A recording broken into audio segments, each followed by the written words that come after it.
Bismillahirrahmanirrahim. Assalamualaikum warahmatullahi wabarakatuh. Alhamdulillah wa bihi nasta'in. Ashhadu an la ilaha illallah wa ashhadu anna sayyidana Muhammadan abduhu wa rasuluh. Wa nusalli wa nusallim ala hadzal nabiyil karim sayyidil mursalin wa ala alihi wa sahbihi ajma'in. Amma ba'd. Ayyuhal mu'minun ittaqullah. Usikum wa iyaya bitaqwallah faqad fazal muttaqun. Muslimin dan muslimat, mudah-mudahan dirahmati Allah Subhanahu wa taala. Di dalam sebuah hadis riwayat daripada Aisyah radhiyallahu anha, kata dia, ja'atni miskinah tahmilu banataini laha fa'at'amtuha thalatha tamarat fa'a'tat kulla wahidatin minhuma tamrah ورفعت إلى فيها تمرة لتأكلها فاستطعمتها ابنتاها فشقت التمرة التي كانت تريد أن تأكله بينهما فأعجبني شأنها فذكرت الذي صنعت لرسول الله صلى الله عليه وسلم فقال رسول الله صلى الله عليه وسلم إن الله قد أوجب لها بها الجنة أو أعتقها بها من النار أو كما قال. Hadis sahih riwayat Imam Muslim. Aisyah radhiyallahu anha, isteri Nabi sallallahu alaihi wasallam, menceritakan, kata Sayyidatina Aisyah, telah datang kepada aku pada satu hari satu orang perempuan miskin. Sayyidatina Aisyah kata, satu hari satu perempuan miskin sudah mai jumpa dia. Tahmilu banataini laha, perempuan ni dukung dua anak perempuan. Perempuan yang mai jumpa Sayyidatina Aisyah ni, perempuan ni dukung dua orang anak. Dua-dua anak tu anak perempuan. Fa at'amtuha thalatha tamarat. Aisyah kata, aku pun bagilah kepada perempuan miskin ni 3 biji buah kurma. Satu perempuan miskin mai rumah dia, mai pula dalam keadaan dukung anak kecil 2 orang. Dia pun kesian. Dia tengok di rumah dia ada buah kurma 3 biji. Ada pun 3 biji saja. Maka dia bagi 3 biji kepada perempuan ni. Fa'a'tat kulla wahidatin minhuma tamrah. Maka perempuan ni bila dapat 3 biji kurma yang Aisyah bagi ke dia ni, sebiji dia bagi ke anak hak perempuan ni, sebiji bagi hak anak perempuan satu tinggal kat dia. Wa rafa'at ila fiha tamratan lita'kulaha. Hak sebiji kat dia tu dia angkat nak buah di mulut dah. Hak sebiji bagi ke anak dah, hak sebiji bagi ke anak seorang lagi, ada pun sebiji lagi. Hak sebiji tu angkat nak mai ke mulut nak makan. Fastata'amatha ibnataha. Tiba-tiba dua-dua anak dia hak tadi ni, anak perempuan hak 2 orang ni, teriak minta. Hak sebiji tu anak minta juga. Fashaqqatit tamrah allati kanat turidu an ta'kulah bainahuma. Dia pun bila tengok anak perempuan kecil teriak nak makan tak cukup dan sebagainya, hak bagi tadi tak kenyang, hak sebiji dia nak buat dalam mulut tu dia koyak 2, dia bagi ke anak seorang sebelah pula. Kata Sayyidatina Aisyah radhiyallahu anha, fa'ajabani sya'nuha, maka aku rasa kagum dengan perempuan ni.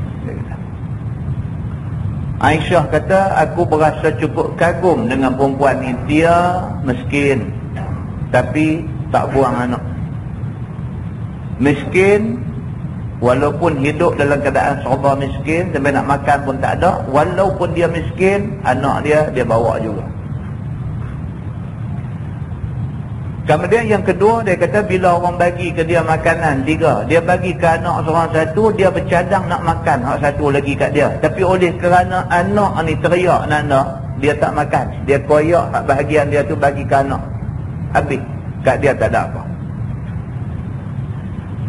Sikap rahmat ataupun sikap belas kesian, sikap sayang mak pada anak ni, Aisyah kata aku rasa kagum betul dengan mak ni. Dalam keadaan serba miskin, dalam keadaan lapar, dia jaga anak sampai legutu sekali.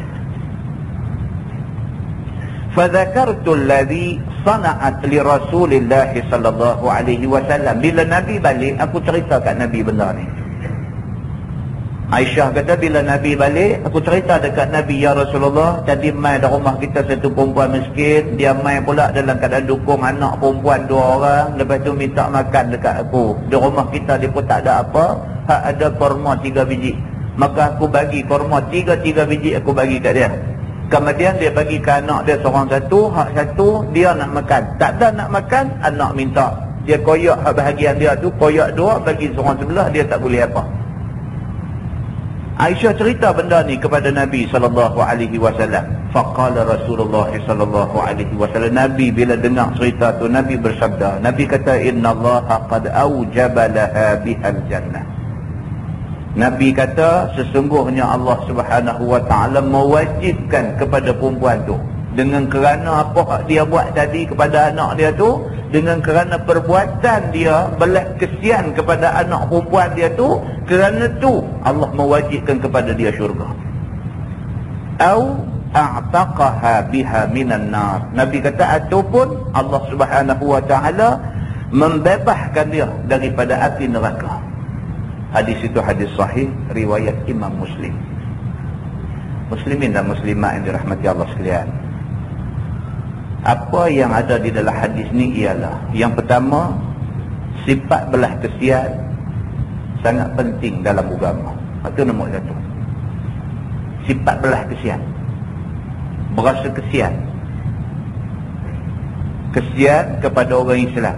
Nabi kata, man la yahtamu bi amril muslimin falaysa minhum. Nabi kata, siapa yang tak berasa nak ambil berat dengan masalah yang menimpa orang Islam, dia bukan daripada kalangan mereka. Maknanya orang Islam mesti ada perasaan ni. Perasaan tengok orang Islam berasa kesian, kena ada. Kita tengok orang Islam di Palestin kena macam tu, kena hari ni, kena ada dalam diri kita rasa kesian tu, kena ada.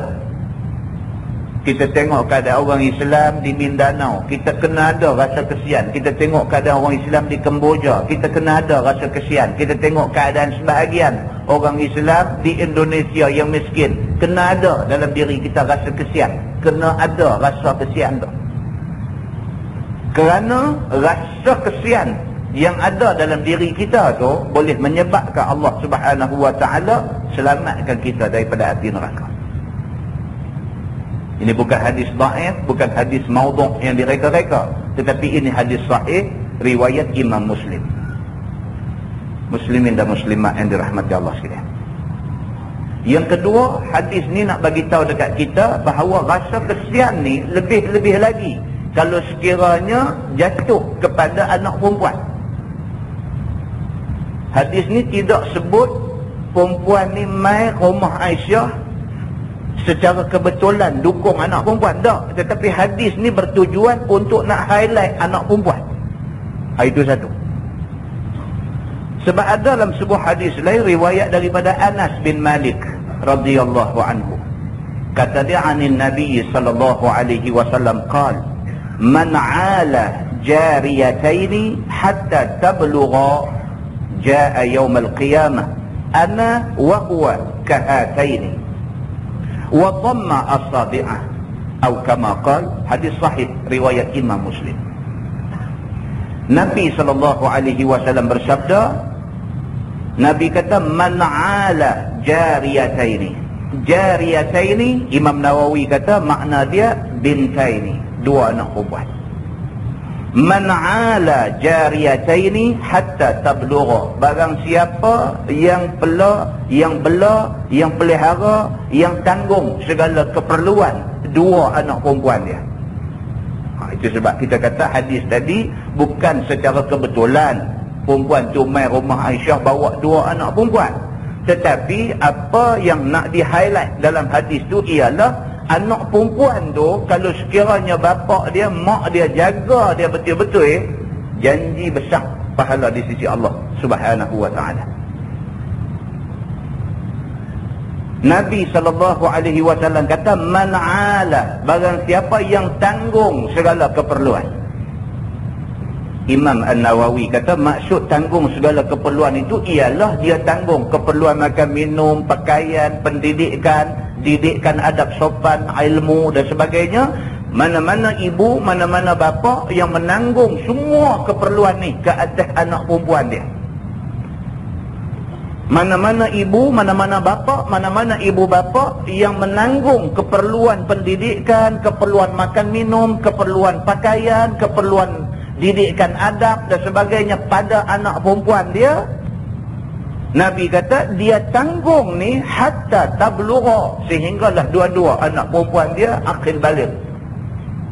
Dia jaga anak perempuan dia ni daripada halus sampai budak ni akil baligh. Dia jaga budak ni. Ana wa huwa, Nabi kata aku dengan dia ni jaga anak perempuan ni kahataini. Nabi kata macam ni. Nabi kata, Nabi tunjuk dua jari dia, Nabi rapatkan kedua jari, wa dhamma asabi'ah, Nabi rapatkan kedua jari dia. Nabi kata siapa yang jaga dua orang anak perempuan, jaga semua sekali, tanggung keperluan budak perempuan ni sampai budak ni akil baligh, aku dengan hak duk jaga anak perempuan dua orang ni kahataini, ni dia macam ni punya rapat di syurga esok. Kata Nabi SAW, itu hadis sahih riwayat Imam Muslim. Muslimin dan muslimat yang dirahmati Allah sekalian, bukan senang nak jaga anak perempuan. Kerana itulah maka Nabi SAW dia highlight benda ni. Bukan senang. Tuan tengok apa jadi dalam surah Abang dan 2 hari lepas. Anak perempuan dikenuri oleh tok wan, oleh pak, oleh abang. Bukan senang nak jaga anak perempuan. Satu orang anak perempuan umur baru belah. Daripada umur berapa tahun, 5 tahun, 6 tahun tu tok wan dia, pak dia, abang dia cabul kehormatan dia sampai umur 12 ke berapa belah. Muslimin dan muslimat yang dirahmati Allah sekalian, bukan senang nak jaga anak perempuan. Mana-mana ibu bapa yang boleh jaga anak perempuan dia dengan jagaan yang disuruh oleh agama sampai budak ni akil baligh, dia jaga elok. Dia pelihara budak ni, dia bagi protection yang cukup kepada budak ni, didikkan ilmu, didikkan adab, didikkan akhlak, didikkan segala bentuk didikan, keperluan pakaian, makan minum dan sebagainya dijaga elok kerana Allah Subhanahu wa taala. Nabi SAW kata, mana-mana orang yang berjaya jaga anak perempuan dia sampai baligh, dia jaga dengan elok, aku dengan dia dalam syurga macam ni, Nabi kata. Hadis itu adalah satu cabaran kepada kita semua. Kita yang ada anak perempuan, pelihara sebaik-baiknya. Mudah-mudahan anak perempuan itu membawa janji baik di sisi Allah Subhanahu wa taala untuk kita. Muslimin dan muslimat yang dirahmati Allah sekalian, daripada apa yang kita baca tadi dapat kita faham bahawa yang pertama, Islam suruh kita ada rasa belas kesian. Belas kesian ni bukan sahaja kepada keluarga, bahkan kepada semua orang, khususnya orang-orang Islam. Dan yang kedua, kalau sekiranya belas kesian itu ditumpukan kepada anak perempuan, maka janjinya lebih besar di sisi Allah Subhanahu wa taala. Mudah-mudahan Allah Subhanahu wa taala bagi kita kekuatan untuk menunaikan tunjuk dia yang ada di dalam hadis tadi, insya-Allah. Kita menggunakan tafsir Nurul Ihsan jilid 1. Nurul Ihsan jilid 1. Kita masih lagi berada pada tafsir suratul Baqarah, muka surat 35. Muka surat 35. Malam ni kita masuk ayat 110. A'udzubillahi minasyaitonir rajim. Wa aqimus salata wa atuz zakah. Dan diri oleh kamu akan sembahyang 5 waktu. Dan keluar oleh kamu akan zakat harta. Ini malam ni kita tengok satu ayat Allah Subhanahu wa taala peringat kat kita bahawa kita orang Islam diwajibkan sembahyang 5 waktu sehari. Tuan-tuan, muhasabah diri. Muhasabah diri kita ni cukup tak cukup 5 waktu. Muhasabah diri. Jangan ada seorang pun daripada kita yang dah mengaku kata sedang tentang tanggungjawab agama, tiba-tiba secara tidak sedang ada lagi tinggal sembahyang. Jangan ada di kalangan kita yang jadi macam tu. Allah Subhanahu wa taala sebut dalam ayat ni, dia kata wa aqimus salata wa atuz zakah, dan dirikan oleh kamu akan sembahyang 5 waktu. Dan keluarlah oleh kamu akan zakat harta. Wa ma tuqaddimu li anfusikum min khair, dan barang suatu amalan yang kamu dahulu bagi diri kamu daripada kebajikan itu, tajiduhu indallah, nescaya kamu dapat akan pahalanya pada sisi Allah Subhanahu wa taala. Sudah tersedia. Apa juga benda yang kita buatlah, benda baik yang kita buatlah, semua benda yang kita buatlah ni Allah simpan di sisi dia. Pahala akhirat esok Tuhan tunjuk. Jangan ada orang hari ni dia buat satu benda baik, dia duk berasa macam tak ada apa. Dia duk berasa dia buat saja. Dia duk berasa Allah Subhanahu wa taala tak menilai dia. Dia rasa hak dia buat ni habis masa, habis tenaga, habis duit ringgit saja. Jangan ada seorang pun yang buat kebaikan yang merasai kebaikan dia tu habis begitu saja. Itu maksud dia. Maknanya Allah Subhanahu wa taala nak beritahu dekat kita bahawa semua benda yang kita buat, kalau sekiranya benda tu baik, kalau sekiranya benda tu tak baik, benda tu dicatat oleh malaikat Allah Raqib dan Atid, dan benda ni tersedia di sisi Allah Subhanahu wa taala.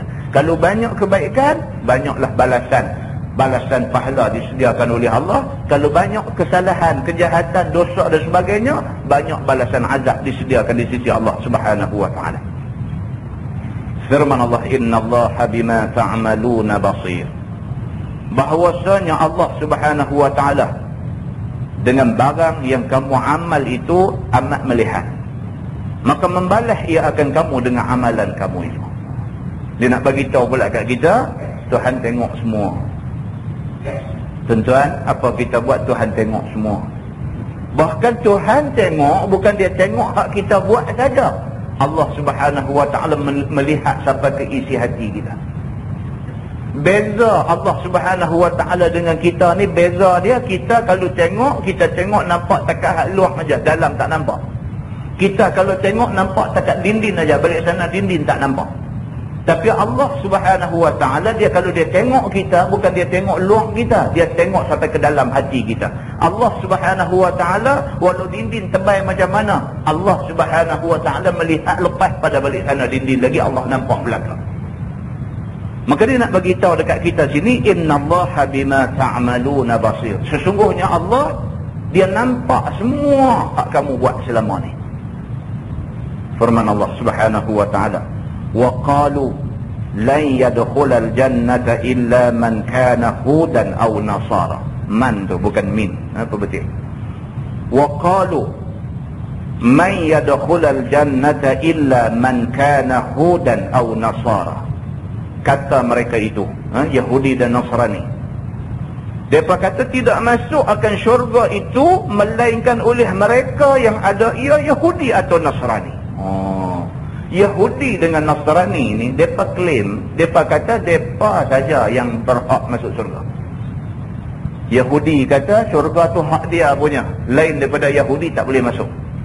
Nasrani kata syurga tu hak dia punya, lain pada dia tak boleh masuk. Maka Yahudi dan Nasrani dua-dua sekali sama aja. Mereka klaim, mereka mendakwa bahawa syurga tu hak mereka. Orang Islam hak ikut Nabi Muhammad SAW tak ada tempat dalam syurga. Tuan-tuan tahu ni krisis yang duk berlaku di Palestin ni. Bukan soal nak rebut tanah sangat, tapi soal nak memenangkan agama dia atas agama Islam. Tu saja.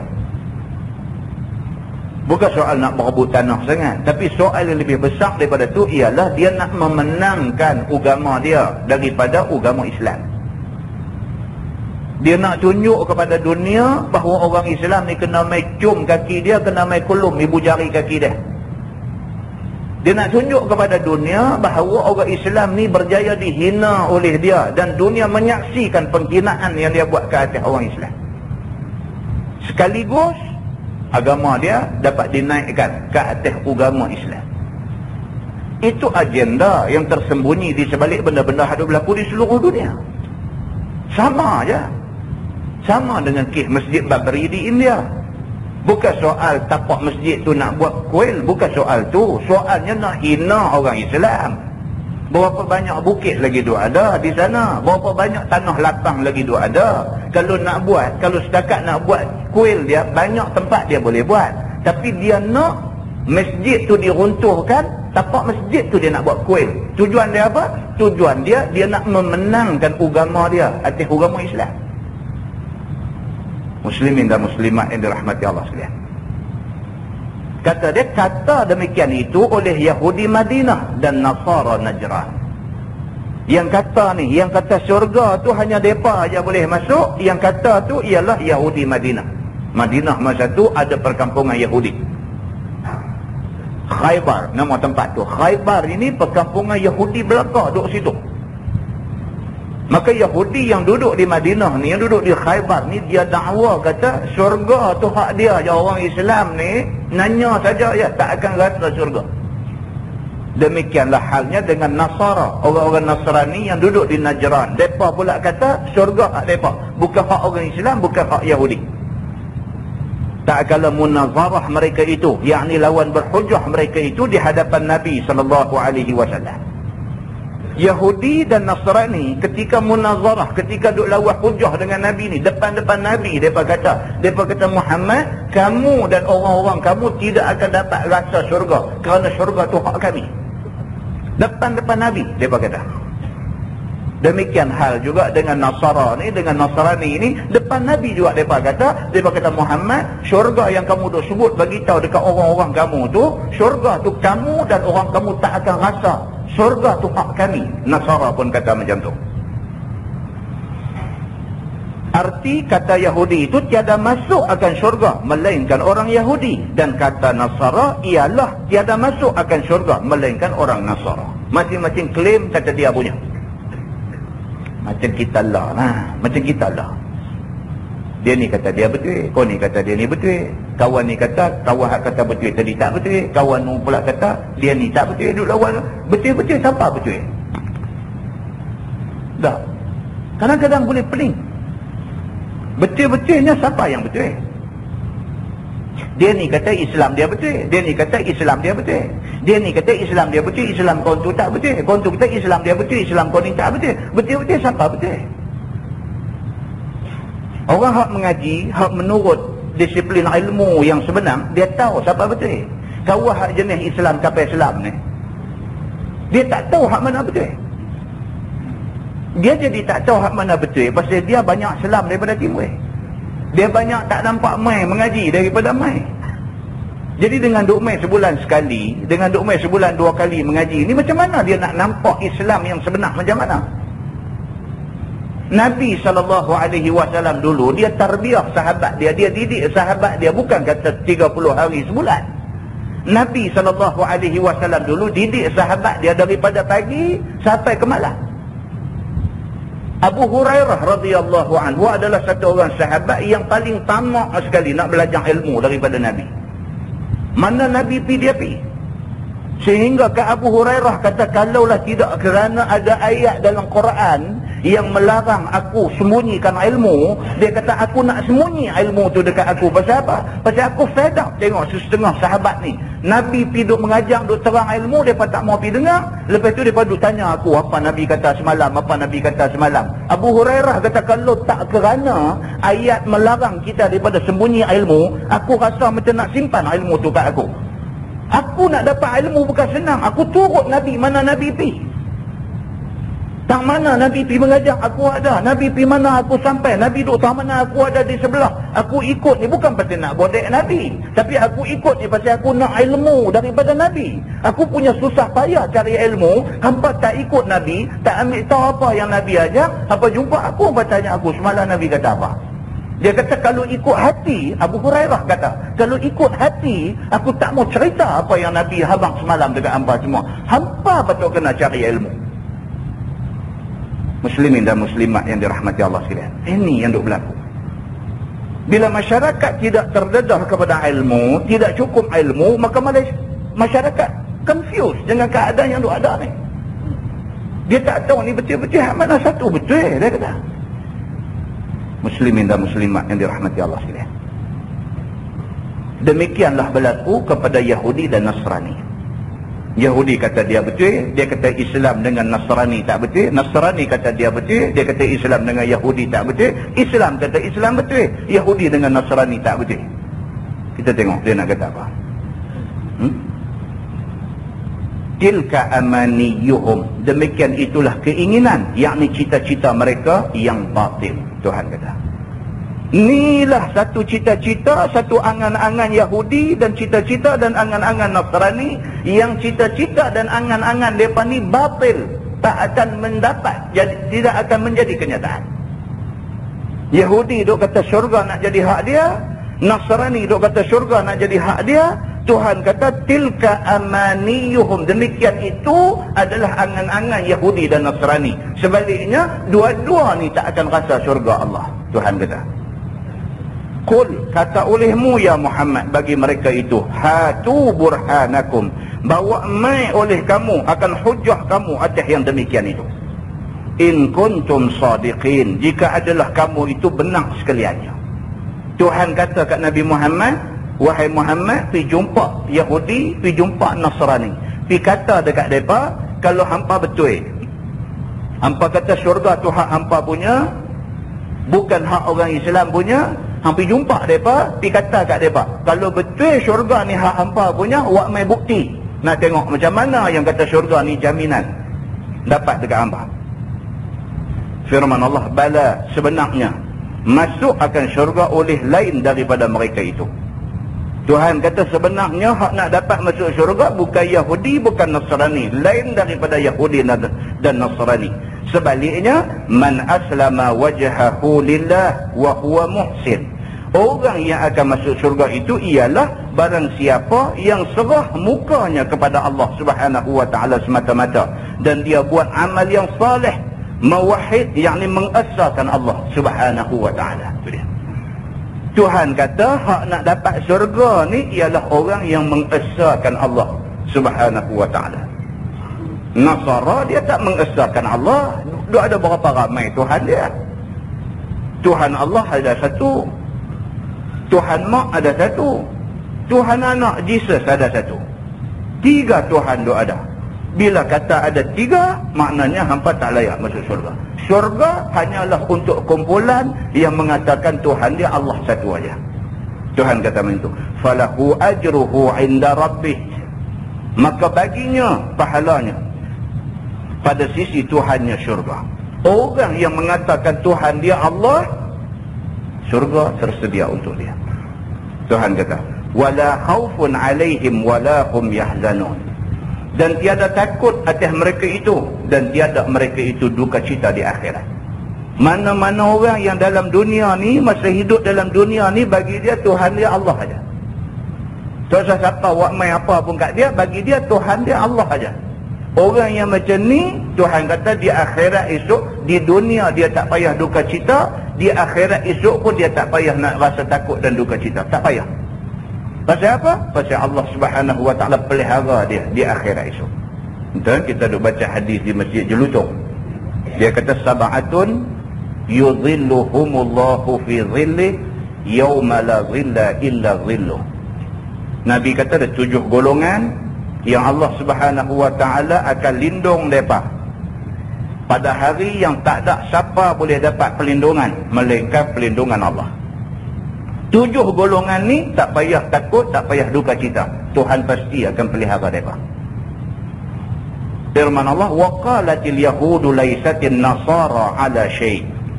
Dan kata orang Yahudi, tidak orang Nasara itu ada sesuatu yang ke belakang daripada agama, dan mengkufur ia, yakni Yahudi, dengan Nabi Isa. Ni, yang Yahudi pi kata macam ni, laisatin nasara ala syai'. Depa kata Nasara ni tak ada apalah, penat saja. Yahudi kata dekat Nasrani. Depa kata orang-orang Nasrani, orang-orang Kristian ni penat saja. Dia kata tak ada nak boleh apa. Nampak semayang tungging terbalik, nampak kata lagu nak beriman sangat dengan Tuhan, nampak lagu kuat agama sangat. Yahudi kata, sajalah hampa ni, hampa buat apa pun penat saja, hampa tak akan dapat hasil di sisi Tuhan. Bahkan orang Yahudi, mereka mengkufurkan Nabi Allah Isa alaihi salam. Mereka tak percaya kepada Nabi Isa. Ini Yahudi. Wa qalatin nasara laisatil yahudu ala syai'. Dan kata orang Nasara pula, tiada orang Yahudi itu ada sesuatu yang kebilangan pada agama. Mereka kata, kawan ni kata balik ke kau ni. Tadi Yahudi kata dekat Nasara, hang tak boleh apa. Nasara kata balik dekat Yahudi, bukan kami tak boleh apa, hampa tu yang tak boleh apa, dia kata. Dan mengkufur ia dengan Nabi Musa alaihi salam. Orang-orang Nasara pula, mereka kata Nabi Musa ni kami tak terima. Wahum yatlunal kitab, dan mereka itu membaca, mereka itu akan kitab Taurat dan kitab Injil. Yang Yahudi baca Taurat, yang Nasara baca Injil. Yang Taurat dan Injil itu diturunkan ke atas mereka itu, dan di dalam kitab Yahudi membenarkan Isa, dan pada kitab Nasara membenarkan Musa. Maka tiap-tiap keduanya membenarkan Nabi Muhammad sallallahu alaihi wasallam. Nampak tuan-tuan? Orang Yahudi, dia kata dia ikut Nabi Musa. Nabi Musa Allah bagi kitab Taurat. Dalam kitab Taurat tu habang kata esok ni akan ada satu Nabi, nama dia Nabi Isa. Kemudian lepas Nabi Isa akan ada lagi satu Nabi, dan Nabi ni hak pengambil punya, nama dia Nabi Muhammad. Dalam kitab Taurat sebut benda ni. Tapi rahib-rahib kepada agama Yahudi ni, mereka iris benda ni, mereka padam. Cerita pasal Nabi Isa pun mereka padam, cerita pasal Nabi Muhammad pun mereka padam. Mereka kira sampai tang mereka aja habis. Lepas pada tu kalau tak ikut mereka semua tak habis. Mai kepada Nasara pula, mereka kata mereka ikut Nabi Isa. Nabi Isa Allah buat turun Injil. Dalam kitab Injil sebut bahawa dulu pernah ada satu Nabi, nama dia Nabi Musa. Dan dalam kitab Injil ada sebut lepas kepada Nabi Isa ni akan ada lagi satu Nabi yang penghabis, nama dia Nabi Muhammad. Mai dekat padri-padri Nasara ni buat apa? Iris juga. Padam cerita pasal Musa, padam cerita pasal Nabi Muhammad sallallahu alaihi wasallam. Depa kata Nabi Isa saja ada. Punca Yahudi dan Nasara jadi gelong ni, punca dia apa? Punca dia pasal ni. Pasal orang-orang yang mengaku kata pandai dalam agama mereka ni mempunyai kepentingan diri. Ni punca dia. Bermula daripada punca ni, mereka divert ajaran ni. Ajaran Taurat pun mereka kona bang, ajaran Injil pun mereka kona bang. Maka semua benda ni, semua sama ada dalam Taurat ataupun dalam Injil, mengaku tentang ketiga-tiga Nabi ni. Tentang Nabi Musa, tentang Nabi Isa, tentang Nabi Muhammad. Kemudiannya fakta ini telah dipindah. Firman Allah, kadzalika qala alladziina la ya'lamuuna mithla qaulihim. Seperti yang demikian itulah telah berkata oleh segala mereka yang tiada ketahui. Yakni daripada kafir musyrikin Mekah dan lainnya, seumpama kata mereka itu. Macam mana yang berlaku kepada Yahudi zaman Nabi Musa, macam mana yang berlaku kepada Nasara zaman Nabi Isa, macam itulah berlaku kepada sekumpulan daripada orang Arab Quraisy zaman Nabi Muhammad sallallahu alaihi wasallam. Depa pun piturut macam mana Yahudi, piturut macam mana Nasara juga. Maksudnya kata mereka itu bagi tiap-tiap yang mempunyai agama itu, tiada mereka itu ada sesuatu daripada agama. Itu dia. Jadi masing-masing ni duk kata hang tak betul, aku tak perlu lawan kata hang aku. Yahudi kata Nasrani tak betul, kata Islam tak betul. Nasrani kata Yahudi tak betul, kata Islam tak betul. Mai zaman Nabi Muhammad, kafir Quraisy kata Nabi Muhammad tak betul, agama dia sembah sokong betul. Perangai duk salah hang aku ni daripada dulu sampai zaman Nabi Muhammad sallallahu alaihi wasallam tak habis-habis. Duk kata orang tu salah, orang ni salah, orang tu salah, duk kata dia betul. Firman Allah Subhanahu wa taala, "Fallahu yahkumu bainahum yaumal qiyamah." Maka Allah Taala itu yang menghukum antara mereka pada hari kiamat. Fima kanu fihi yakhtalifun, pada barang yang ada mereka itu padanya bersalah-salahan sekalian daripada kerja agama. Maka memasuk ia akan orang yang betul benar ke dalam syurga dan orang yang zalim salah ke dalam neraka. Maka betul itu ialah dengan kitab dan yang batil itu tiada dengan kitab. Itu dia. Dia kata last sekali, siapa yang akan menentukan siapa betul siapa tak betul? Allah Subhanahu wa taala. Dan Allah akan kata siapa betul? Allah akan kata siapa yang ikut kitab itu yang betul. Kita nampak tak benda ni? Allah Subhanahu wa taala nak beritahu kat kita. Siapa pun tak kira. Yang penting orang tu ikut kitab. Ikut kitab maksud ikut apa? Ikut Quran. Bila kita baca Quran, Quran beritahu kata kita kena ikut Nabi. Quran beritahu kata kita kena ikut Nabi. Qul in kuntum tuhibbunallaha fattabi'uni.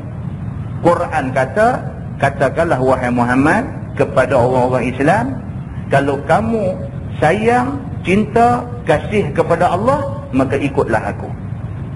Bila kita ikut Quran, Quran suruh kita ikut Nabi. Maknanya kita kena ikut Quran dan hadis Nabi. Orang yang ikut Quran dan hadis Nabi, orang ni betul. Hak ikut cakap-cakap ujung-ujung kampung, kedai-kedai kopi, tepi-tepi jalan, belum tentu betul. Ini kita nak beritahunya. Samalah dalam masyarakat kita hari ni. Kalau nak dengar sembang orang ni, Allahu Akbar. Masjid lepas sembahyang maghrib ada satu tajuk sembang. Lepas sembahyang isya pergi sembang kedai kopi. Lepas sembang kedai kopi balik sembang dalam telefon. Lepas sembang dalam telefon nak tidur sembang dengan bini. Lepas sembang dengan bini pagi esok bangkit pergi kerja sembang di pejabat. Cerita ni belum tentu betul. Hak kita duk sembang merata-rata ni belum tentu betul. Hak betulnya apa dia? Quran dan hadis Nabi. Cerita ni satu orang boleh buat 1000 cerita seorang. Yang 1000 tu nak cari 10 betul pun belum tentu. Tapi Quran kalau sekiranya dia wakmai dekat kita 30 juzuk, 6000 ayat lebih, tidak ada satu ayat pun dalam Quran yang tak betul. Muslimin dan muslimat yang dirahmati Allah sekalian. Jadi kita nak beritahu apa dia? Kita nak beritahu bahawa kita nak kena ikut Quran dan hadis Nabi. Yang tu. Bertengkar tak mah. Nak bertengkar tak mah. Kalau nak bertengkar kata lagu ni tak mah. Kalau nak bercakap bersandangkan Quran dan hadis Nabi. Yang tu kita boleh cakap. Kalau nak cakap kata ada orang tu kata lagu ni, orang ni kata lagu ni, ini bukan masa dia. Ini masa Allah Subhanahu wa taala kata yang betul itu ialah orang yang ikut kitab, iaitu orang yang ikut Quran. Bila ikut Quran, Quran suruh ikut Nabi. Bila kita ikut Quran, kita mesti ikut hadis Nabi. Itu yang betul. Muslimin dan muslimat yang dirahmati Allah. Yang ni boleh abang tentang perkara rengkong abang pun dengar lepas tu tak okey. Tak okey. Dia duk umai kat cerita dia tu, depa duk buat lama di rumah lagu tu kita pening betul lah. Dia kata depa duk buat lama. Kita tak kira lah lama tak lama. Benda hak mana yang kata okey lah. Hak mana yang dalam Quran dalam hadis kata tak okey lah. Biarlah berapa lama orang buat, biar ramai mana orang duk buat. Kalau terang-terang benda hak depa duk buat tu bercanggah dengan Quran, bercanggah dengan hadis, benda tu tak betul. Kita kata dia tak boleh terima. Dia boleh kepala. Dengar boleh, bila nak apply tak boleh. Dia balik duduk melengung di rumah dia kata aku tak boleh. Tak kena. Contoh satu dia kata. Contoh menikah, kenuri menikah anak nak buat sanding. Hatu cukup. Hatu cukup. Mai kok mana cerita ni kata. Dia duk dia kata tapi anak ustaz-ustaz pun duk buat. Ada kalau ustaz tu salah, kita nak salah sama? Awak kalau jadi ustaz, jamin dah dia tak akan buat salah. Hak maksum tak buat salah ni Nabi saja. Nabi Muhammad SAW. Lain pada Nabi terdedah kepada sifat lemah sebagai manusia. Kalau dia buat tak bercanggah dengan Quran dengan hadis, betul. Kalau dia buat bercanggah dengan Quran dengan hadis, walau dia ustaz, walau dia qadhi, walau dia mufti, walau dia apa, tak betul. Dia cerita dia lagu tu. Muslimin dan muslimat yang dirahmati Allah sekalian. Firman Allah, wa man azlamu mimman mana'a masajid Allah. Dan tiada seorang yang lebih zalim daripada mereka yang tegah segala masjid Allah itu. An yuzkara fi hasmuh, bahawa disebut padanya, yakni pada masjid, akan nama Allah dengan semayang dan mengucap tasbih dan sebagainya. Tuhan sebut dalam Quran, dia kata orang yang paling zalim, orang yang paling jahat, orang yang paling tak guna sekali ialah orang yang tak bagi orang pergi guna masjid untuk nak sebut nama Allah. Tahan orang. Orang nak main ceramah agama tak bagi, orang nak main mengajar baca kitab tak bagi. Dia melarang orang daripada main ke masjid nak sebut nama Allah. Kawan ni main nak mengajar, nak baca tafsir, nak baca hadis Nabi, nak mengajar ilmu yang Allah buat turun. Orang tu main masjid kerana nak mengajar benda-benda ni, tak bagi. Tuhan kata, siapa? Wa man azlam, siapa yang lebih zalim mimman mana'a masajid Allah, daripada orang yang halang orang daripada mai ke masjid Allah untuk nak sebut nama-nama Allah di dalam dia. Ini manusia paling zalim di atas muka bumi. Muslimin dan muslimat yang dirahmati Allah. Tuan-tuan, cuba kita tanya diri kita. Kita ni nak mengaji agama di mana? Tanya antum. Kita mengaji agama sekolah dulu aja. Kalau lapis ni anak-anak muda duk kerja, kelang duk kerja banyaklah ni. Mengaji agama darjah 1 sampai darjah 6, tingkatan 1 sampai tingkatan 5. Mengaji agama. Lepas tu masuk universiti apa semua habis dah. Ataupun dia berhenti tingkatan 5 pergi kerja, habis dah. Mengaji agama tak ada dah. Hak ada ni satu tempat aja lagi, masjid saja. Lain pada tu tak ada. Mana ada bapak di rumah panggil anak main nak mengajar agama, habis kuat mengajar Quran. Mana ada bapak panggil anak main depan nak mengajar agama, nak mengajar anak dia pasal ambil ayat semayang, ada? Nak panggil anak dia main ni ambil ayat semayang depan ayah, ayah nak tengok, tak ada ayah macam ni. Kalau ada, dalam 1 juta ada seorang. Hak nak suruh anak main ambil ayat semayang depan dia, dia nak tengok, dia nak habakkan anak dia ni baik-baik ni, ambil ayat semayang buat pergi elok-elok. Pasal apa? Ayah duduk mengaji di masjid, dia beritahu ni apa dia adalah hadis Nabi kata apa-apa pasal ayat semayang, ada ayah buat begitu. Ustaz pun tak buat ke anak dia begitu. Ustaz pun tak buat kepada anak dia begitu. Kecuali kalau anak dia belajar di sekolah, ada benda tak faham, balik tanya dia, baru dia terang. Saja nak panggil anak main duduk nak buat kuliah agama ni tak buat, pemurung aja. Ada setengah orang hak bagus sikit, masa dia nak bercakap pasal agama, pasal peringatan ke anak dia, dia masa naik kereta. Pagi nak hantar anak pergi sekolah, naik dalam kereta, duduk dia dengan anak dia dalam kereta, dia cakap. Sambil duduk buat kereta nak pergi hantar anak ke sekolah tu bercakap. Masa tu dia bercakap, abang, ayah nak pesan kat abang satu, semayang abang jangan tinggal. Abang tahu tak kalau tinggal semayang jadi macam mana? Cakaplah kereta, tak ada apa. Dia dengan anak dia aja cakap. Anak pun dengar, tak boleh nak pergi ke mana. Kalau di rumah, dia makan nasi tu dia kampui bagi cepat. Pasal apa? Dia kata lambat habis lagi. Pak dia habis dulu, dia kena dengar satu lecture. Dia nanti duduk kampui bagi cepat, dia nanti cepat basuh tangan, dia nanti cepat belah daripada situ. Dia tahu dah, orang tua ni dia kata kalau dia habis dulu, ya aku kena agam kayu lah tuan tu, tak pergi ke mana dah. Hak duk ada banyak lagu tu. Masa naik kereta, takkan dia nak buka pintu terjun tu kan. Dia kena dengar masa tu saja pak ni ambil kesempatan cakap ke anak dia. Cakap. Bapak tak minta apa dekat kamu. Esok kamu kalau kerja, ditakdirkan kamu kerja besar, gaji besar, apa semua pun, bapak tak harap apa daripada kamu. Bapak nak satu aja, kamu jangan tinggal semayang. Kalau sehari habang, 2 hari habang, seminggu 5 hari dia habang, dia hantar anak dia pergi sekolah, sebulan dia ada 20 hari, dia cakap macam tu kat anak dia, 3 tahun dia duk hantar anak dia pergi sekolah, kalau dia ulang benda tu, takkan anak dia ni hati sampai taruh mana langsung, sampai tak boleh ingat. Sekurang-kurangnya bila nak balik sekolah pukul 2 tu dia teringat, buat semayang lohak dulu lah, saya lagi ikut naik bas balik, tak dan sampai kapal semayang dulu. Tapi berapa orang bapak yang buat begitu? Ada ramai hantar anak pergi sekolah, naik atas kereta, ketuk pintu, dia pasang lagu. Bapak pasang lagu. Cik bawa kereta tangan dulu tu, gede. Anak dia kata apa, orang tua tak sedang ke diri. Anak pula dia ingat dalam hati lagu tu. Bila anak dia nak dengar agama? Muslimin dan muslimat yang dirahmati Allah, ini kita sebut ni benda jadi, tuan-tuan. Benda jadi dalam masyarakat. Benda jadi dalam masyarakat. Maka tidak heran macam-macam berlaku dalam masyarakat kita hari ini. Surat abang kemarin dulu, budak umur 14 tahun 14 tahun kena tangkap. Pasal apa? Dituduh bunuh budak umur 5 tahun. Anak umur 5, budak perempuan umur 5 tahun. Pak duk kerja buka kedai runcit satu, dia ni neighbor umur 14 tahun.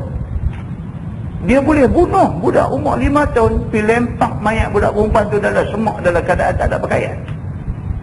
Apa nak jadi ni? Masyarakat ni apa nak jadi?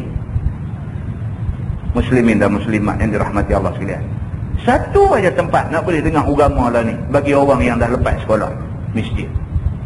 Tiba-tiba mai pula ada pula satu golongan pula duk kerja tahan orang, tak bagi orang mengajar di masjid. Jawab depan Allah Subhanahu wa taala. Muslimin dan muslimat yang dirahmati Allah sekalian. Firman Allah, wasa'a fi kharabiha, dan mengusaha ia pada meruntuhkannya. Subhanallah. Sudahlah dia halang orang, tak bagi orang mai ke masjid. Kok dah boleh mai masjid duk dengar orang duk sebut nama Allah dan sebagainya. Bukan setakat halang orang, tak bagi orang mai masjid, bahkan dia berusaha wasa'a fi kharabiha, dia berusaha untuk nak runtuh orang masjid ada ni. Oh, kalau dah ni taklah runtuh, buat pedayang masjid. Dia taklah peruntuh, teruk sangatlah kalau peruntuh dalam zaman lah ni. Dia buat apa? Dia kata mengkhabar kepada orang Rom yang meruntuhkan akan Baitul Maqdis, atau pada orang musyrikin Arab tak kala menegah mereka akan Nabi SAW daripada Baitullah pada tahun Hudaybiyah. Ayat ini turun khusus kepada 2 golongan ni. Satu, orang Rom yang pernah bercita-cita nak meruntuhkan Baitul Maqdis. Dan yang kedua ialah kepada orang-orang kafir musyrikin yang halang Nabi SAW daripada nak pergi melawat Kaabah pada tahun Hudaybiyah. Firman Allah, ulaika ma kana lahum, bermula mereka tiada bagi mereka itu, yakni tak bagi mereka itu, yakni orang-orang Islam daripada mai ke Mekah. Orang kafir musyrikin ni, mereka tak bagi orang Islam, Nabi Muhammad dan orang Islam daripada mai ke Mekah. Mereka tak bagi. Sedangkan Mekah itu ada Baitullah. Baitullah itu ibu kepada segala masjid dalam dunia ni. Mereka tak bagi Nabi mai ke Baitullah. Firman Allah, an yadkhuluha, bahawa masuk mereka itu akan dia, yakni akan masjid, illa khaifin, melainkan masuk dalam keadaan takut sekalian. Tidak boleh masuk seorang dengan aman. Mereka buat bagi jadi orang takut.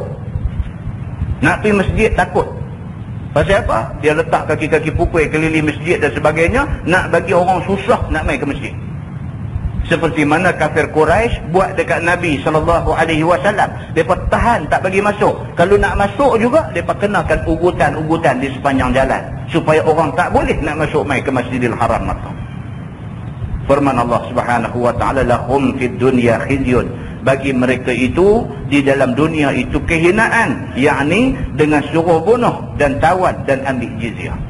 Orang kafir bila Islam dapat saja kuasai negeri, maka mereka akan rasa diri mereka dihina. Dihina dalam maksud kata apa? Mereka akan dikenakan jizyah kalau Islam memerintah. Begitu. Hina bukan maksudnya kita ni boleh buat sesuka hati kat mereka, tapi maksudnya mereka rasa mereka tu tak dapat macam mana orang Islam. Orang Islam tak kena jizyah, mereka kena jizyah. Tapi sebenarnya orang Islam tidak kena jizyah, orang Islam kena zakat. Tapi mereka rasa macam mereka ni orang diskriminate mereka. Mereka rasa tu menyebabkan mereka rasa hina. Begitu. Firman Allah, walahum fil akhirati azabun azim. Dan bagi mereka pada akhirat itu azab yang sangat besar, iaitu neraka. Dan telah turun tak kala ta'an, yakni cerca Yahudi pada nasakh kiblat. Ini dia main cerita lain pula. Dia kata ni ayat yang kita nak baca berikut ni, ayat ni turun kerana orang-orang Yahudi mereka mencerca ayat Quran. Pasal apa? Pasal alih kiblat.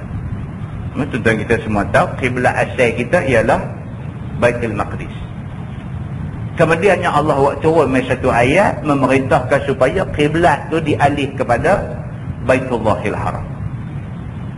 Walaupun benda ni Allah takdirkan, tapi sebenarnya Nabi Muhammad sallallahu alaihi wasallam sejak daripada awal dia memang berkecenderungan untuk menjadikan Baitullah itu kiblat.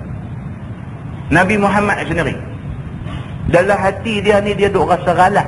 Dia kata pasal apa kiblat tidak Kaabah menjadi kiblat, pasal apa Baitul Maqdis menjadi kiblat. Nabi duk rasa galak sambil dia duk minta kepada Allah, duk minta.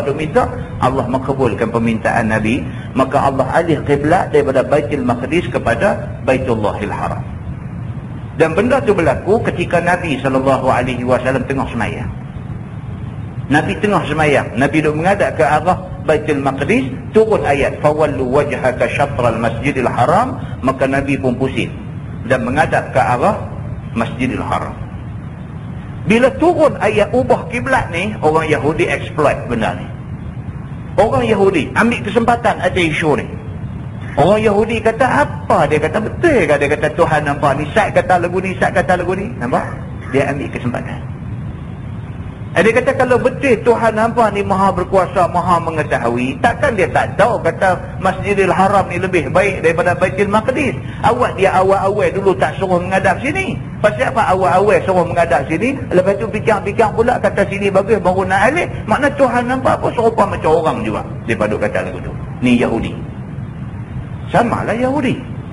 Yahudi ni Nabi Muhammad menikah ramai pun mereka exploit.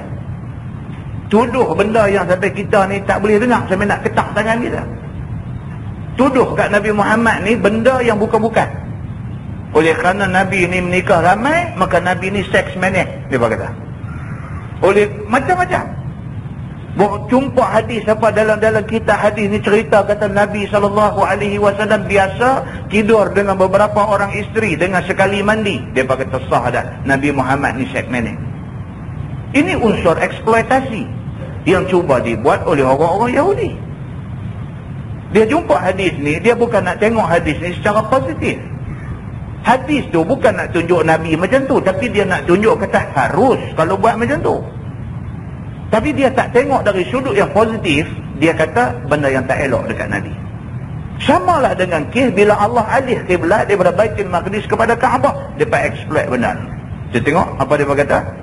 Dan telah turun tak kala ta'an tu bahasa Arab, makna dia cerca Yahudi kepada nasakh kiblat atau pada sembahyang sunat atas kenderaan pada musafir.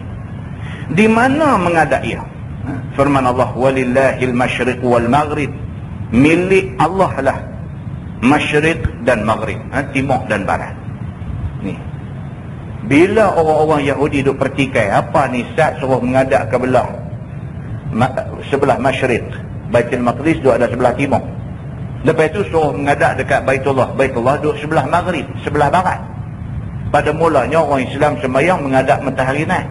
Lepas itu diubah hukum tu, suruh orang Islam sembahyang menghadap kepada matahari jatuh, arah matahari jatuh. Mereka ambil kesempatan ni, mereka kata apa ni? Dia kata sat timur, sat barat. Dia kata tetaplah hak mana satu. Cakap, weh tuan-tuan, orang nak hentam Islam ni cakap pandai. Pasal ubah kuliah pun dia komplain. Ni apa ni? Sat malah Selasa, sat malah Rabu. Dia kata tetaplah kalau Selasa lah, jangan dia ubah Selasa Rabu. Padahal Selasa pun dia tak main, Rabu pun dia tak main. Tapi sembang ni Allahu Akbar. Lawyer pun lari.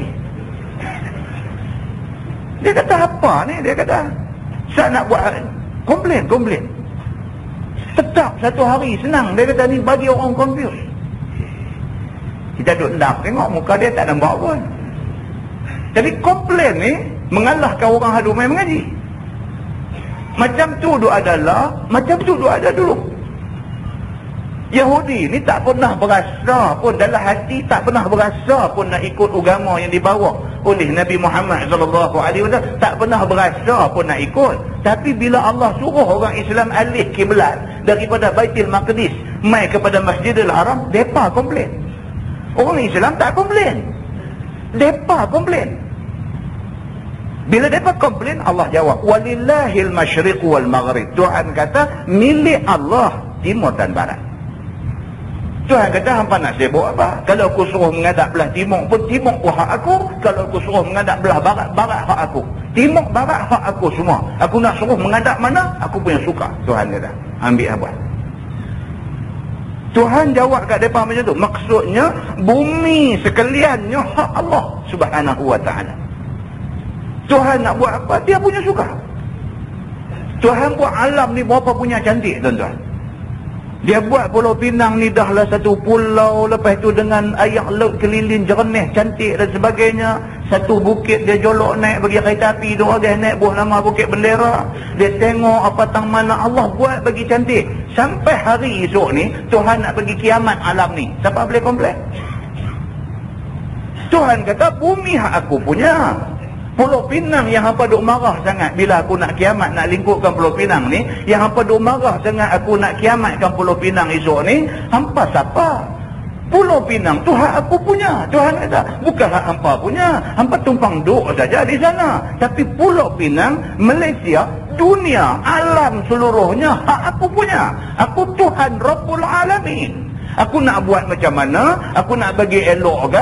Aku nak bagi tumbuh pokok rimbun hijau ke? Aku nak bagi jadi padang pasir ke? Aku nak bagi jadi laut lueh ke? Aku nak bagi jadi sungai ke? Aku nak bagi terbit matahari ke apa ke? Aku punya suka, Tuhan kata. Pasal apa? Pasal hak aku punya.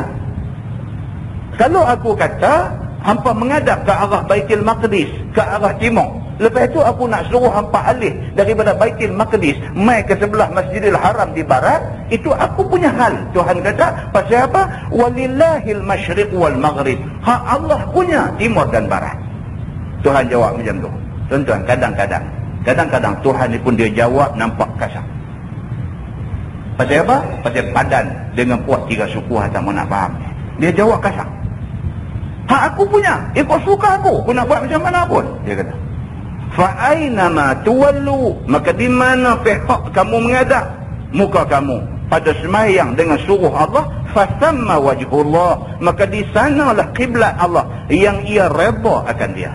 Tuhan kata, hampa menghadap mana pun, kalau aku kata boleh belakang. Hampa menghadap kok mana pun, fasamma wajhullah, di situ kamu akan dapati Allah Subhanahu wa ta'ala ada di sana. Cuma lah ni aku nak suruh hampa menghadap daripada Baitul Maqdis ke arah kiblat. Aku nak hampa menghadap ke sana. Pasal apa? Pasal ini simbol kepada solidariti orang Islam. Simbol orang Islam disuruh bersatu, mempunyai matlamat yang sama. Simbol. Hakikatnya hampa nak menghadap mana pun aku ada, Tuhan kata. Bukan kata bila hampa menghadap sana aku tak tahu. Hampa nak kena menghadap sini bahawa aku tahu. Tuhan kata mana pun, fasamma wajhullah, kamu akan dapati wajah Allah ada di sana. Cuma aku mau kamu bila semayang menghadap kiblat, kerana itu adalah simbol kepada orang Islam mempunyai satu matlamat. Matlamat apa? Matlamat nak cari keredaan Allah Subhanahu wa ta'ala. Duduk negeri mana, dunia mana pun, kita menghadap satu aja. Kita menghadap kepada Allah Subhanahu wa ta'ala. Kita nak cari keredaan Allah Subhanahu wa ta'ala. Begitu. Inna Allaha wasi'un alim. Bahawasanya Allah Ta'ala itu Tuhan, dia amat luas kurnia di atas tiap-tiap sesuatu. Lagi amat mengetahui dengan tadbir pelihara makhluknya. Tuhan, dia tahu semua.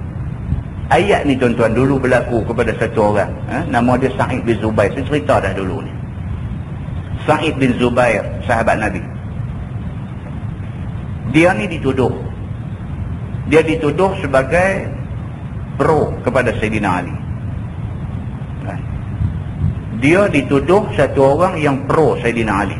Tentu kita baca sejarah kan. Ada krisis politik di antara Sayyidina Ali dengan Muawiyah bin Abi Sufyan. Yang akhirnya sampai ke peringkat Sayyidina Ali dah tak ada dah naik anak dia. Yang anak dia kemudiannya terpaksa turun takhta, naik pula Muawiyah bin Abi Sufyan. Bila naik Muawiyah bin Abi Sufyan, boleh tahan lagi, naik anak dia pula Yazid bin Muawiyah, lagi agresif. Yazid bin Muawiyah ni sampai ke peringkat dia tak suka sungguh kepada keturunan Sayyidina Ali. Sehingga kan masa tu khutbah-khutbah di masjid mesti kena masuk cercaan kepada Ali dan keluarga dia. Tuan nampak perpecahan politik dia pergi sampai peringkat tu. Sampai suruh khutbah-khutbah di masjid ni mencerca Sayyidina Ali bin Abi Talib karramallahu wajhah. Keadaan begitu teruk. Kemudiannya naik kerajaan Bani Umayyah memerintah dan sebagainya, diburu. Dalam masyarakat ni siapa yang dikenal pasti sebagai orang Sayyidina Ali akan dikenakan tekanan, tindakan dan sebagainya. Ini politik zaman tu. Maka dalam ramai-ramai yang malang ni ialah Sa'id bin Zubair. Sa'id bin Zubair, dia dituduh sebagai satu orang yang terlalu pro dengan Sayyidina Ali. Maka akhirnya dia ditangkap. Sa'id bin Zubair ditangkap oleh Panglima Hajjaj bin Yusuf As-Saqafi. Oh, dia ni terkenal lah dari segi ganas dia, tindakan yang tak berperi kemanusiaan dan sebagainya. Hajjaj bin Yusuf As-Saqafi ditangkap Sa'id bin Zubair ini, nak bawa main menghadap khalifah pada zaman dia. Bila tangkap Sa'id bin Zubair, nak sampai di depan Hajjaj ni. Masa nak sampai di depan Hajjaj masa tu gubernur di Baghdad. Hajjaj ni pada masa tu dia gubernur di Baghdad, tempat Saddam Hussein. Dia gubernur di situ. Sewaktu orang tangkap Sa'id bin Zubair nak buat mai kat dia tu, sepanjang perjalanan tu Sa'id bin Zubair ni kira berhenti aja semayang, berhenti aja semayang, berhenti aja semayang. Sepanjang perjalanan nak buat pergi tu mulut zikir tak berhenti. Ni orang macam ni depa pergi tangkap. Nak bawa mai depan Hajjaj ni. Bila sampai depan Hajjaj, Hajjaj tanya dia, "Hang nama apa?" Dia jawab, nama dia Sa'id bin Zubair. Sa'id ni bahasa Arab. Makna Sa'id bahagia. Sa'id ni makna dia bahagia. Sa'id bin Zubair, Sa'id makna dia bahagia, Zubair makna dia teguh. Tolak tak kebah ni teguh. Sa'id bin Zubair maksud dia bahagia bin teguh. Kemah nama dia. Hajjaj bila dengar macam tu, dia saja nak bagi Sa'id ni sakit hati. Dia kata apa? Dia kata lah. Dia kata nama hang bukan Sa'id bin Zubair, tapi nama hang Syaqiq bin Qushair. Dia kata Syaqiq makna dia celaka. Hang bukan Sa'id, hang bukan bahagia, hang Syaqiq, hang celaka. Dia kata Fa'an bukan Zubair, bukan teguh, tetapi Qushair maksud dia pecah. Dia kata hancur. Hang bukan bahagia bin teguh, tetapi hang ni celaka bin hancur. Dia kata saja nak bagi sakit hati. Macam lah nak bagi sakit hati, kata bila apa pun. Janji kita puas hati, janji dia sakit hati. Begitu lah. Dulu pun begitu lah. Bila mai dua habang kata nama Sa'id bin Zubair, dia ubah nama aku tu bagi jadi makna tak elok. Dia kata pula dekat Sa'id bin Zubair ni, dia kata celaka mak paang. Dia kata pasal bagi nama yang uduh macam tu. Dia kata lagu tu. Yang ni orang kata provok. Sa'id bin Zubair ni dia satu ulama besar. Orang kata lagu tu, kata tak apa. Dia jawab balik. Dia kata saya nak beritahu dekat tuan. Dia kata yang menentukan satu-satu orang itu celaka ataupun tidak bukan tuan. Dia kata hai. Dia pergi kata dekat Hajjaj bin Yusuf As-Saqafi, dia pergi kata macam tu. Dia kata ni, aku nak beritahu dekat hang. Hang kata celaka mak pak aku pasal bagi nama lagu tadi ni. Aku nak beritahu dekat hang. Dia kata, yang menentukan manusia ni celaka ataupun tidak bukan hang. Dia jawab macam tu. Hajjaj bila dengar ni, dia kata, hang, diam. Dia kata, diam kamu. Aku hantar kamu ke neraka. Ni dialog antara mereka dua. Hang diam, dia kata. Aku hantar kamu ke neraka. Apa Sa'id bin Zubair kata? Dia kata, betulkah kamu ada neraka? Dia kata, kalau aku tahu kamu ada neraka, dia kata, dah lama dah aku ambil kamu jadi Tuhan. Dia kata. Dia kata lagu tu pula. Telinga kau duduk capang, kau duduk lebang. Dia kata, betul ke hang ada neraka? Kalau betul kamu ada neraka, dia kata, lama dah aku jadikan kamu ni Tuhan. Dia kata, pasal apa? Pasal Tuhan saja yang ada syurga dan neraka. Dia kata, diam. Aku nak tanya kamu soalan, kamu jawab soalanku. Jangan cakap yang lain. Dia kata. Dia pun tanya, Sayyidina Ali di mana lah ni? Ni. Pasal apa? Pasal tuduhan ke atas dia ni pro Syiah. So Hajjaj tanya dia, Ali di mana lah ni? Sayyidina Ali dah wafat dah tak ada dah. Dia tanya, Ali di mana? Jawab Sa'id bin Zubair. Dia kata, itu bukan urusan aku, itu urusan Allah.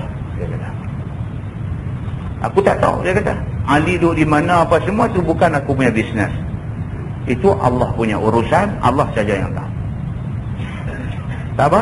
Aku tanya soalan yang kedua. Dia kata, di antara 4 khulafa ar-rasyidin, Sayyidina Abu Bakar, Umar, Osman, Ali, daripada 4 orang ni, hak mana yang paling baik? Dia tanya soalan tu. Jawab Sa'id bin Zubair, dia kata, semua baik. Dia kata, sebab keempat-empat khalifah ni bertakwa kepada Allah. Dia kata, dia tak puas hati lah. Dia mau kau tu jawab macam dia punya mau.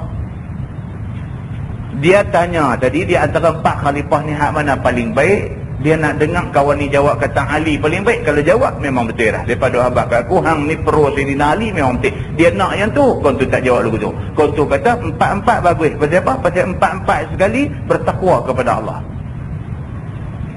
Habis Hajjaj kata, lah macam ni. Dia kata, aku pun tak suka bermusuh dengan hang. Lah ni hang main jadi kawan aku. Macam tu pula pun lah. Tadi duk bunyi geretak garang dan sebagainya, dia nampak kawan ni duk geretak-geretak tak makan, pun aku baik pula. Dia kata, lah macam ni, aku pun tak suka bergaduh dengan hang. Hang pun bukan orang ni, hang pun orang bagus-bagus. Lah ni main jadi kawan aku. Aku akan bagi satu jawatan baik dekat hang, satu bayaran aku akan bagi dekat hang, dan hang duduk sebelah aku. Bila Hajjaj tawarkan macam tu dekat Sa'id bin Zubair, dia kata, aku tak mau semua tu. Aku duk buat apa yang aku duk buat lah ni, bukan nak harap benda-benda macam ni semua. Aku tak mau benda tu semua. Terima kasih banyak-banyak. Bila tolak tawaran dia, dia tanya pula dekat Sa'id bin Zubair. Dia kata, okeylah, lah aku bagi satu peluang dekat hang. Sekali saja aku bagi. Kalau hang terima, okey. Hang tak terima, hang susah. Hang tak mau minta ampun kat aku lah. La ilaha illallah. Dia dah tak torah nak buat apa dengan kau ni. Dia pergi tu pula. Dia kata, lah satu saja, sekali saja nak bagi. Dia kata, lah ni hang nak minta ampun dekat aku kata. Sa'id bin Zubair jawab kata, aku hanya minta ampun pada Allah. Dia kata, keras sungguh dia ni. Keras sungguh. Dia duk nampak tak benda ni nak jadi karut kan. Benda ni nak jadi, nak bawa. Dia duk macam tu juga. Aku hanya minta ampun pada Allah. Hajjaj bila dengar macam tu, dia pun dah fed up lah. Dia terus beralih dekat orang-orang dia, bunuh dia ni. Aku tak mau tengok muka dia. Dia bunuh bang dia ni. Sa'id bin Zubair, bila Hajjaj kata bunuh dia ni, dia senyum. Dia senyum. Bila dia senyum, Hajjaj lagi marah. Dia mau bila sebut kata bunuh ni lagu satu macam dia duk pegang kaki ke apa, ke duk buat teriak, ke duk panggil amma apa ke apa, dia mau macam tu. Ini bukan gambar Hindustan. Bila dia dikata kat kontur macam tu, bunuh saja dia ni. Hajjaj senyum. Sa'id bin Zubair senyum dekat Hajjaj ni, dia senyum. Bila senyum, Hajjaj makin marah. Dia kata, pasal apa hang senyum? Dia kata, tak boleh terima dah. Dia nampak dia rasa macam orang duk pemain dia. Dia kata, pasal apa? Kamu senyum pasal apa?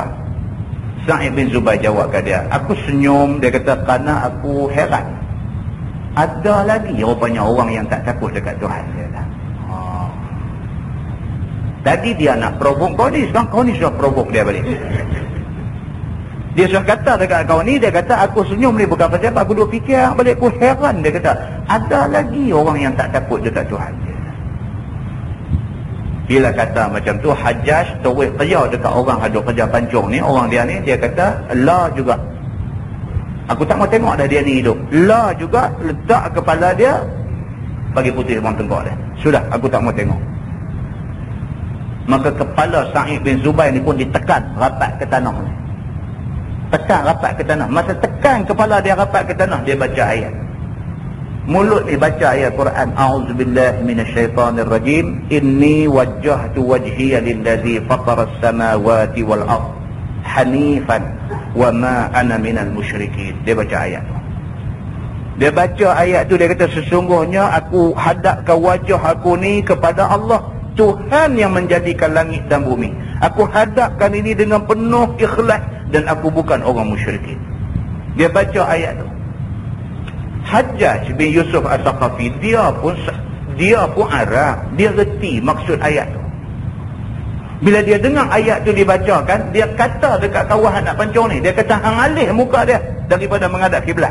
Pasal apa? Pasal dia ni masa ditekan kepala dia nak pancung tu, dia menghadap kiblat. Dia kata inni wajjahtu wajhi, aku menghadap muka aku ni kepada Tuhan. Dia kata alih muka dia kot lain. Meluat sungguh lah kalau sampai macam tu, meluat sungguh. Alih muka dia kot lain.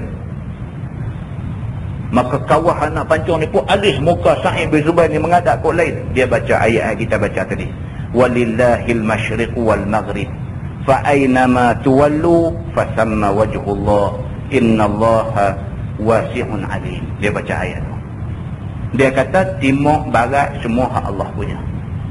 Makna dia hang kalih muka aku kok mana pun, Tuhan aku Allah ada di sana. Dia kata fa aynama tuwallu, ke mana pun kamu alih muka aku, fasamma wajhullah, aku akan dapati Allah ada di sana. Dia kata innallaha wasi'un alim, Allah Tuhan yang maha luas rahmat lagi maha mengetahui. Dia baca ayat tu pula, Hajjaj ni tak tahu nak habang punya sakit hati, dia qiyah dekat kawan hadut nak pancung ni, dia kata hang pancung lah juga. Dia kata ni sampai macam tu, dia benci tengok ni, dia hang pancung lah juga, aku tak boleh tengok dia ni duduk menyawa, bagi mati lah juga. Bila dia kata lagu tu, Sa'id bin Zubair baca lagi sepotong ayat Quran. Dia kata minha khalaqnakum wa fiha nu'idukum wa minha nukhrijukum taratan ukhra. Dia baca ayat tu pula, Tuhan kata minha khalaqnakum, daripada tanah kami jadikan kamu, wa fiha nu'idukum, satu hari kamu mati, kamu balik kepada tanah, wa minha nukhrijukum taratan ukhra, esok hari kiamat esok kamu akan dikeluarkan dari tanah tu juga. Kamu jadi pada tanah, kamu akan dikebumikan dalam tanah, kemudian kamu akan dikeluarkan balik daripada tanah juga. Bila kata macam tu, dia ni pun angkat pedang nak bubuh tengkok Sa'id bin Zubair ni. Sebelum pedang tu kena tengkok dia, dia dan sebut lagi. Dia kata apa? Dia kata ya Allah, mudah-mudahan aku merupakan mangsa terakhir kepada Hajjaj yang zalim ini. Dia kata ya Allah, jangan izinkan sesiapa juga menjadi mangsa dia selepas daripada aku ni. La ilaha illallah Muhammad Rasulullah, putus tengkok dia. Seminggu cukup-cukup selepas Hajjaj, seminggu cukup-cukup selepas Sa'id bin Zubair mati dibunuh oleh Hajjaj, Hajjaj jadi gila. Dia mati dalam keadaan gila. Itu dia. Tuan-tuan, ini sejarah. Dalam hadis pun ada banyak cerita yang macam-macam ni. Dalam hadis pun ada banyak cerita orang yang baik-baik ni. Kita pergi buat lebih kurang, buat naya, buat zalim dan sebagainya, pemalu dia dan sebagainya. Kalau dia betul-betul baik dengan Allah Subhanahu wa ta'ala, dia angkat tangan minta dekat Allah, Allah makbul. Pasal apa? Satu, dia orang baik-baik. Yang kedua, dia orang kena zalim. Dia angkat tangan aja, Nabi SAW kata doa mazlum ni, doa orang yang kena zalim ni, tidak ada hijab antara dia dengan Allah Subhanahu wa ta'ala. Kalau dia betul orang baik dan dia kena zalim pula, dia angkat tangan minta, tak cepat lambat Tuhan akan bagi balasan kepada orang yang buat nanya dia. Sa'id bin Zubair ni orang cukup baiklah, orang cukup baik. Seminggu saja selepas dia mati, Hajjaj bin Yusuf As-Saqafi tiba-tiba jadi gila. Tiba-tiba jadi gila. Dan dia habis umur dalam keadaan gila. Muslimin dan muslimat yang dirahmati Allah, apa yang kita nak bagi tahu ialah hati-hati. Hati-hati kan. Kadang-kadang kita rapuh mulut lah. Kita rapuh mulut. Sampai tok guru, sampai orang-orang alim, orang yang baik-baik, kita hidup cakap buat mulut capui, kata lebih kurang kat dia. Ni semua cari penyakit. Ni semua cari penyakit. Kalau kita tak kata apa kat orang yang baik-baik ni, apa nak jadi kat kita? Tak jadi apa. Kalau kita kata, ada benda nak jadi kat kita. Jadi lebih baik tak usah kata. Lebih baik tak usah kata. Pasal hak kita kata tu pun kita tak tahu sebenarnya. Kita berdasarkan kepada dengar-dengar yang sampai dekat kita. Muslimin dan muslimat yang dirahmati Allah sekalian, kita tanya diri kita sendiri. Hati kita dia tahu jawapan dia. Dalam ramai-ramai orang dalam masyarakat kita ni, siapa kita percaya? Ni, dalam ramai-ramai yang ada dalam masyarakat kita ni, siapa yang kita percaya? Orang yang kita percaya ialah orang yang apabila kita dalam susah, apabila kita dalam hajat dan sebagainya, kita cari mereka. Ni orang kita percaya. Siapa dia yang bila kita susah, bila kita sakit teruk, bila kita dalam keadaan susah, bila kita dalam keadaan ada hajat tak tertunai, kita pergi cari siapa dia? Orang masjid. Orang masjid. Orang yang selalu duduk main masjid, orang yang kita tengok dia, hati kita kata dia baik, tapi mulut kita duduk kata dia jahat. Orang ni kita nanti cari bila kita susah. Pasal apa? Masa kita tak susah, kita cerca orang-orang macam ni. Dan saya cukup sedih lah dengan benda-benda macam ni, cukup sedih. Kan? Ikut sedap saja. Nak kata, nak apa, jangan tuan-tuan, jangan. Jangan. Kita kalau pergi masjid, kita tengok orang yang kita duduk kata ni, cerca ni, sedangkan dia orang baik, dia duduk semayang. Satu lagi ada satu syekh mana akan duduk semayang, tengok satu macam yang rupa. Kita nak pergi berimam dengan siapa? Kita mesti pergi dekat orang ni. Kita tengok dia ni pakaian pun tertib, nampak ayam muka dia pun bersih. Kita rasa selesa nak berimam dengan dia. Padahal hak seorang lagi tu kawan kita. Bukan orang lain, kawan kita. Tapi kita lebih percaya kat kawan ni. Dia bukan kawan kita, tapi kita tengok dia, kita tengok ayam muka dia, kita rasa kita percaya kat dia. Pada waktu nak sembahyang, nak berimam, kita pergi cari dia suruh jadi imam kita. Di satu waktu yang lain pula, orang macam ni yang menjadi sasaran cercaan kita. Piduk perli, piduk sindiang, orang pakai sorban, piduk sindiang perli, orang pakai jubah, piduk perli, piduk sindiang, orang simpan janggut dan sebagainya. Apa satu faedah kita dapat? Muslimin dan muslimat yang dirahmati Allah sekalian. Benda ni tanya diri masing-masing. Kita tak boleh tahan. Apa sebab tengok melampau sangat. Melampau sangat, berasa nak tulis apa dalam surat abang tulis, berasa nak kata apa kata dan sebagainya. Sedangkan kita duk baca Quran, kita duk tengok tafsir Quran, kita duk tengok hadis Nabi, kita duk tengok sejarah-sejarah silam yang berlaku dan sebagainya. Tidak sepatutnya kita buat macam yang kita duk buat lah ni. Nah, mudah-mudahan kita pakat-pakat jaga. Malu tuan-tuan, malu kepada orang yang bukan Islam. Perbuatan kita ni, kita memalukan orang yang bukan Islam. So abang kemarin tuan-tuan tengok statistik kes sumbang mahram. Tengok statistik kes sumbang mahram daripada berapa 6 tahun 7 tahun ke belakang sampai tahun 2000 pun ke 2001. Statistik dipecah ikut bangsa. Melayu, Cina, India dan lain-lain bangsa. Dia tulis itu. Tuan-tuan tengok macam mana pecahan. Orang Melayu tiap-tiap tahun ratus kes sumbang mahram. Ratus. Sedangkan bangsa lain ada 12, ada 30. Orang Melayu 100 lebih semua, sampai 160 lebih kes sumbang mahram, kes haruan makan anak. Apa nak buat? Lepas itu pergi interview pula 2 orang. Seorang abang kemarin pergi interview pula 2 orang, tanya pasal kes sumbang mahram, tanya pendapat daripada ni semua. Satu tu pula dia pergi jawab. Bukan dia nak jawab macam mana nak selesaikan masalah ni. Tentu tengok apa jawapan dia. Dia kata, saya ada dengar satu berita, tu imam masjid pun ada juga buat benda ni. Daripada 1000 kes tu, ada satu kes tu imam dia buat benda ni. Hak tu dia highlight naik. Nampak? Niat tu tak cantik. Niat tu tak cantik. Walaupun kita nak bagi tahu imam ke ustaz ke apakah bukan ada jaminan terlepas daripada dosa.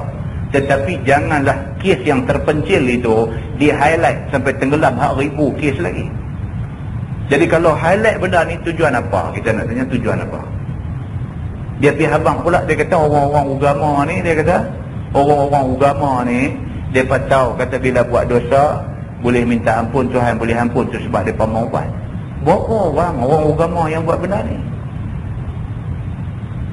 Kita bila baca tulisan-tulisan macam ni, kita rasa frust dengan orang-orang macam ni. Rasa sangat frust dengan orang-orang macam ni. Dia mempunyai kecenderungan untuk ingat tak elok kepada orang yang mau kepada agama. Muslimin dan muslimat yang dirahmati Allah sekalian, jangan buat macam tu. Seorang lagi tu boleh nampak boleh tahan sikit. Dia kata statistik tu walaupun menunjukkan orang Melayu ni ramai terlibat dengan sumbang mahram, dia kata tetapi kita boleh persoalkan lagi statistik tu boleh pakai ke tak boleh pakai, dia kata. Dan kita boleh persoalkan banyak benda lagi. Mungkin dia kata dalam masyarakat lain mereka tidak anggap itu benda besar yang perlu dilaporkan, maka mereka tak lapor. Bila tak lapor, tak jadi kes. Sedangkan dalam masyarakat Melayu Islam, benda ni satu benda yang sensitif dan besar. Bila berlaku, dia ni akan jadi satu isu dan benda ni akan dilaporkan. Dia kata dengan kerana tu nampak ramai. Itu jawapan lah. Walaupun nampak dia membela, tapi kita tak suka juga. Pasal apa? Pasal ramai tu kita tak suka. Soal bangsa lain lapor ke tak, itu soal secondary. Soal orang kita ramai, kita tak suka benda ni. Tuan-tuan, bila siasat balik daripada 1000 hak terlibat dalam sumbang mahram dalam tempoh berapa tahun tu, kita pergi cek tengok adakah mereka ni orang yang ahli main masjid, semayang, mengaji dan sebagainya. Kita nak kena cek yang tu. Kalau semua geng hak main masjid tu baca Nurul Ihsan buat kerja macam tu, kita tutup kuliah-kuliah ni sudah baca lah. Nah, tapi kita pasti golongan hak 1000 tu, golongan ni semua tak ada. Masjid apa semua ni tak ada. Maka dengan kerana tu dia tak kenal anak sendiri. Muslimin dan muslimat yang dirahmati Allah sekalian. Kita kena baik sangka dengan Islam, kita kena sayang Islam. Kita memusuhi Islam, itu satu tindakan paling silap dalam hidup kita. Dan kita mati, kita akan dipersoal oleh Allah Subhanahu wa taala. Wallahu a'lam.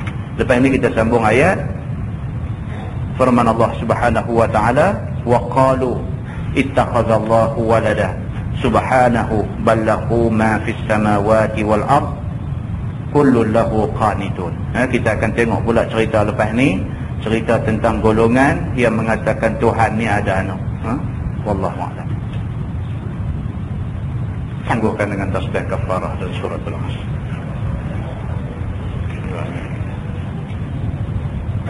Bismillahirrahmanirrahim. Wal 'asr innal insana إلا الذين آمنوا وتواصوا بالحق. اللهم صل على محمد في الأولين والآخرين وسلم. رضي الله تبارك وتعالى عن سادتنا أصحاب سيدنا رسول الله أجمعين. بسم الله الرحمن الرحيم. الحمد لله رب العالمين حمدا يوافي نعمه ويكافئ مزيدا. يا ربنا لك الحمد كما ينبغي لجلال وجهك الكريم وعظيم سلطانك.